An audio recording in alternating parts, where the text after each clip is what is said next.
आप भी लंगड़ी के दर्द यानी साइटिक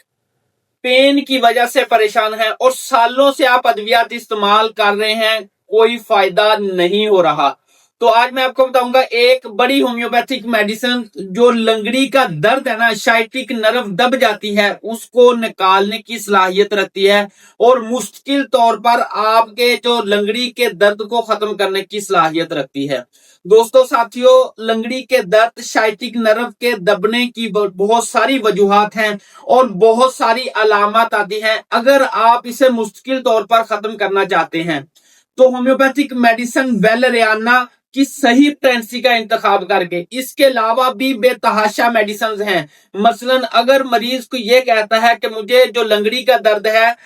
टकोर करने से या गर्मी से उसको अफाका होता है, सर्दी के अंदर दर्द ज्यादा होता है, मैग्नीशियम फास्ट की बड़ी अलामत है। अगर कोई मरीज मुझे ये कहता है कि मुझे इस दर्द के अंदर जो लंगड़ी का दर्द है, इसे चलने से ज्यादा दर्द होता है, बैठने से आराम होता है, तो ब्रायोनिया की बड़ी अलामत है। इसी तरह अगर बैठने से दर्द होता है, चलने से कम होता है, तो रिस्टार्स की बड़ी अलामतों में से है। लिहाजा अगर आप लंगड़ी के दर्द को, साइटिक नर्व के दब जाने को मुश्किल तौर पर ठीक करना चाहते हैं तो आज ही अपने होम्योपैथिक डॉक्टर से रुजू करके होम्योपैथिक की सही मेडिसिन और सही पोटेंसी का इंतखाब करके इसे मुश्किल तौर पर ठीक कर सकते हैं।